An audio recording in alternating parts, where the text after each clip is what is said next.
তো বন্ধুরা আমরা কিন্তু ফেসবুক পেজে কিন্তু অনেকেই কিন্তু ভিডিও আপলোড করে ফেলি। তো আমরা কিন্তু অনেকেই জানি না যে আমার ফেসবুক পেজটা মনিটাইজেশন পাবে কিনা। তো আমরা কিন্তু একাধারে দুমসে কিন্তু ফেসবুক পেজে কিন্তু ভিডিও আপলোড করতেই থাকি আমরা যারা নতুন তারা কিন্তু এরকমভাবে কিন্তু করে থাকি। তো আজকে আমি আপনাদেরকে দেখাবো যে আপনার ফেসবুক পেজটা মনিটাইজেশন পাবে কিনা তা চেক কীভাবে দেবেন আজকের এই ভিডিওতে আমি আপনাদেরকে দেখাই দেবো। তো চলুন শুরু করা যাক।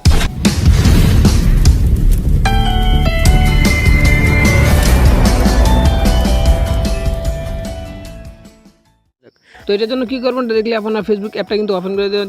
জাস্ট আমি কিন্তু আমার ফেসবুক অ্যাপটা ওপেন করে দিলাম। ওপেন করে দেওয়ার পর কিন্তু ঠিক এরকম ইন্টারফেস শো করবে। এরকম ইন্টারফেস শো করার পর থ্রি লাইন ডট দেখতে পাচ্ছেন। জাস্ট থ্রি লাইন ডটে কিন্তু আবার একটা ট্যাপ দিয়ে দেবেন। তো দেখতে পাচ্ছেন আমি কিন্তু থ্রি লাইন ডটে একটা ট্যাপ দিলাম। ট্যাপ দেওয়ার পর কিন্তু স্ক্রল করে নিচে চলে আসবেন। নিচে চলে আসার পর এই জায়গায় দেখতে পাচ্ছেন দেখেন সেটিং অ্যান্ড প্রাইভেসি। জাস্ট এটাতে কিন্তু আবার একটা ট্যাপ দিয়ে দেবেন। এটা ট্যাপ দিয়ে দেওয়ার পরে এই জায়গায় সেটিং দেখতে পাচ্ছেন। জাস্ট আপনি করবেন এই সেটিংসে কিন্তু আবার একটা ট্যাপ দিয়ে দেবেন। তো দেখতে পাচ্ছেন আমি কিন্তু সেটিংসে কিন্তু আবার একটা ট্যাপ দিয়ে দিলাম। ট্যাপ দিয়ে দেওয়ার পর কিন্তু ঠিক এরকম ইন্টারফেস শো করবে। এরকম ইন্টারফেস শো করার পর কিন্তু দেখতে পাচ্ছেন দেখেন এই জায়গায় দেখতে পাচ্ছেন পেজ সেটিং। তো আপনি কিন্তু আপনার ফেসবুক অ্যাপটাতে কিন্তু পেজটা কিন্তু অবশ্যই কিন্তু লগ ইন করে নেবেন। তো দেখতে পাচ্ছেন জাস্ট আমি কিন্তু ফেসবুক অ্যাপটাতে কিন্তু দেখতে পাচ্ছেন আমি কিন্তু পেজ সেটিং কিন্তু ট্যাপ দিয়ে দিলাম।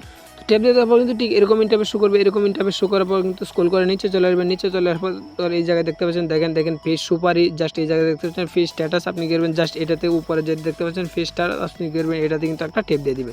জাস্ট এটাতে একটা ট্যাপ দিয়ে দেওয়ার পর কিন্তু লুট নেবে। লুট নেওয়ার পর এই জায়গায় দেখতে পাচ্ছেন দেখেন এই যে দেখতে পাচ্ছেন পেজে কোনো সমস্যা নেই। জাস্ট দেখতে পাচ্ছেন আপনি কিন্তু এই জায়গায় তারা কিন্তু দেখাচ্ছে এই যে গ্রিন কালারের যে চিহ্নটা দেখতে পাচ্ছেন। জাস্ট এই জায়গায় কিন্তু লেখাচ্ছে দেখেন পেজে কোনো ধরনের সমস্যা নেই। জাস্ট আপনি কিন্তু এই যে জায়গায় যদি আপনারটা যদি ঠিক এরকমভাবে থাকে দেখতে পাচ্ছেন দেখেন এই যে দেখতে পাচ্ছেন ভালো খবর কোনো লঙ্ঘন নেই। জাস্ট আপনার যদি এরকমভাবে থাকে তাহলে কিন্তু আপনি বুঝবেন যে আপনার পেজে কোনো ধরনের সমস্যা নেই। তো জাস্ট দেখতে পাচ্ছেন দেখেন এই জায়গায় যদি আপনার এই যে রাইট চিহ্নটা যদি অন্য কালার হয়ে থাকে তাহলে কিন্তু বুঝবেন যে আপনার ফেসবুকে কিন্তু কোনো ধরনের সমস্যা রয়েছে। আর এই জায়গায় যদি গ্রিন কালার হয়ে থাকে তাহলে কিন্তু আপনার পেজ আপনি নিশ্চিন্তে ভিডিও আপলোড করতে পারবেন। আপনার পেজে কিন্তু মনিটাইজেশন পাবেন।